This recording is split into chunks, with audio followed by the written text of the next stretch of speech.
सार बचन राधा स्वामी भारती भाग दूसरा बचन 179। संसारी जीव मीठा सलोना भोजन खाकर प्रसन्न होते हैं और अच्छे वस्त्र पहनकर मगन होते हैं, सो यह सब वृथा है।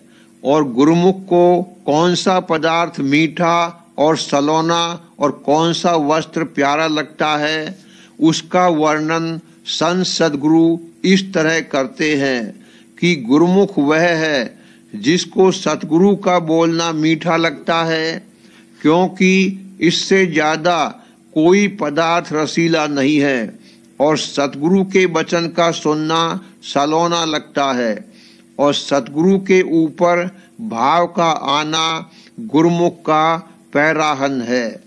सबका सार यह है, पर यह हाल सच्चे और निर्मल परमार्थी का है।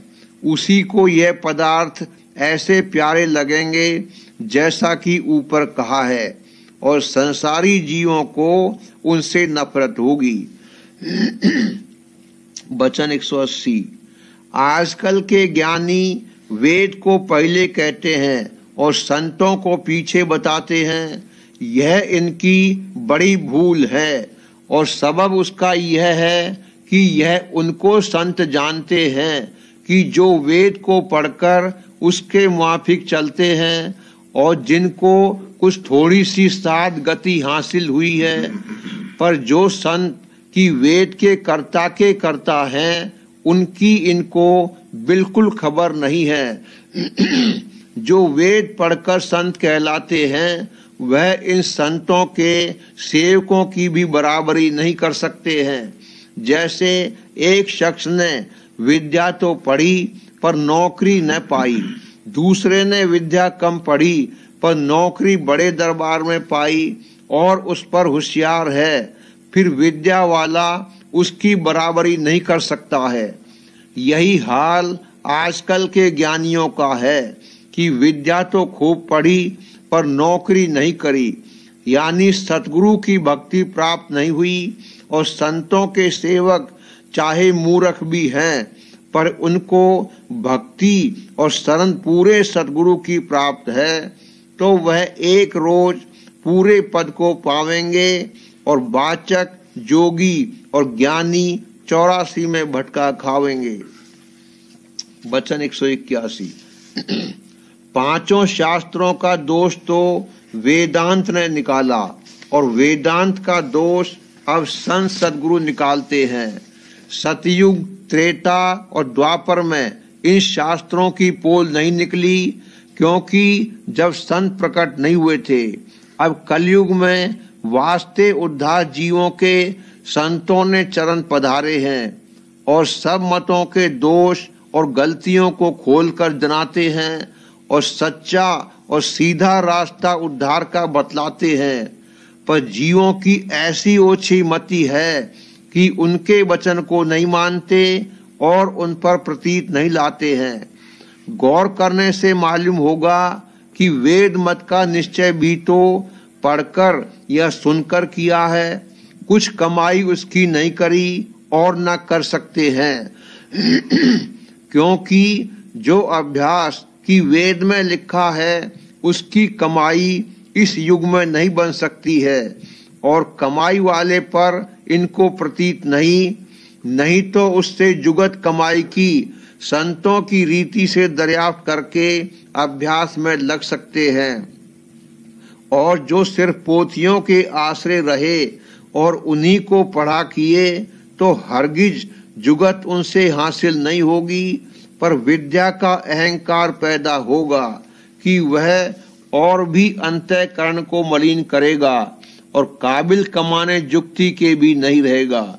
आजकल यही हाल देखने में आता है कि बातें तो बहुत सी बनाते हैं पर कमाई कुछ भी नहीं। इस वास्ते परमार्थी जीवों को मुनासिब है कि सिवाय सतगुरु भक्ति या खोज सतगुरु के और कुछ काम न करें, क्योंकि और कोई करतूत से अंतःकरण की शुद्धि इस युग में नहीं हो सकती है। और जब अंतःकरण की शुद्धि न हुई तो मुक्ति कैसे प्राप्त होगी, और सिवाय संत सद्गुरु के कोई युक्ति प्राप्ति दुर्पद की नहीं बतला सकता है, क्योंकि उस घर के भेदी सिर्फ वही हैं और किसी को यह भेद नहीं मालूम है। और ऐसे जो संत सद्गुरु हैं, उन्हीं की सेवा और भक्ति से अंतःकरण की शुद्धि और फिर उन्हीं की दया और मेहर से मुक्ति पद की प्राप्ति होगी और युक्ति की कमाई भी बन आवेगी। सिवाय इसके और दूसरा उपाय उद्धार का नहीं है। वचन 182। भक्ति का बीज सिवाय संत सद्गुरु के और कोई नहीं डाल सकता है। जो संत सद्गुरु दयाल हैं, वही इस जीव को सीधा रास्ता बतावेंगे और बाकी सब भरमाने और भटकाने वाले हैं और आप ही भरम में पड़े हुए हैं। क्योंकि गौर करो कि ईंट पत्थर के बने हुए जो मंदिर हैं और उनमें पत्थर की बनाई हुई मूर्त जिसको आप आदमी ने गढ़ा है रखकर भगवान मानते हैं और लोगों से उसको पुजवाते हैं, और जो मंदिर की मालिक का बनाया हुआ है और जिसमें वह आप आन कर बैठा है और जहाँ घंटा, शंख और नाना प्रकार के बाजे हर वक्त बज रहे हैं और नित्य आरती हो रही है, उसका भेद इस जीव को नहीं बताते हैं। इसलिए ऐसे जो अंधे हैं, वह जब आप ही भूल में पड़े हैं, वह औरों को भी रास्ता बुलाते हैं और बजाय जीवों के कार्य संवारने के उनका अकाज करते हैं। अंधा अंधे को क्या रास्ता बतावेगा? इस वास्ते कहा जाता है कि सतगुरु खोजो। जब तक सतगुरु नहीं मिलेंगे तब तक अंतर का भेद हरगिज प्राप्त नहीं होगा। और सतगुरु वही हैं जिनका इश्क शब्द में लगा हुआ है और अंतर का भेद और रास्ता निज घर का शब्द के रास्ते से बताते हैं। और अगर बाहर की करतूत से कोई उनको परखा चाहे तो हरगिज परख में नहीं आवेंगे। कुल जीव नादान और अंधे हैं, इनकी क्या ताकत कि संत सद्गुरु जो सुजाके हैं उनको परख लेवें और पकड़ लेवें। अंधा सुजाके को नहीं पकड़ सकता है, पर सुजाका जिसको चाहे अपने को पकड़ा सकता है। इस वास्ते दुनिया के जीवों की ताकत नहीं है कि सतगुरु को पहचान लेवें, और सतगुरु अपनी मौज से चाहे तो हर तरह से इसको जना सकते हैं। पहले इसी कदर पहचान काफी है कि जो घट का भेद बतावें, शब्द मार्ग का उपदेश करें, उनको सतगुरु जाने और इतना देख लेवे कि वह आप भी शब्द में रत हैं या नहीं। घट का भेद सिवाय संत सद्गुरु के दूसरे के पास नहीं है, या जिसको उन्होंने बख्शा होगा। और सतगुरु किसी बानी वचन या ग्रंथ के आश्रय नहीं है, वह आप मालिक रूप हैं। और जब तक कि घट में अभ्यास संत सद्गुरु की दया और मेहर लेकर न करेगा, तब तक निज पद को प्राप्त नहीं होगा। और संत सद्गुरु की मौज है कि चाहे जिस जीव को जैसे चाहे पार करें, यानी उनकी प्रीत और प्रतीत मुख्य है। फिर चाहे वह पहले सत्संग करावें या अभ्यास शब्द का करावें, चाहे पहले सेवा में लगावें, वह सब तरह समर्थ हैं। और जो प्रसन्न होवें तो एक क्षण में चाहे जो बख्श देवें, पर उनका प्रसन्न होना जरूर है। प्रेम पत्र राधा स्वामी 5वां भाग, सिलसिला वचन 35। जोगी और जोगेश्वरों ने भी उपासना यानी भक्ति की जरूरत वास्ते तय करने रास्ते के बयान की, लेकिन वो उपासना उन्होंने रास्ते के मुकामों के धनी और मालिकों की कायम रखी। पर जो कि उन सब का अभाव होता देखा, इस वास्ते अपने मत और उपदेश में प्रेमा भक्ति की मुख्यता नहीं की और ज्ञान को मुख्य ठहराया, यानी बगैर ज्ञान के मुक्ति का प्राप्त होना सही नहीं ठहराया।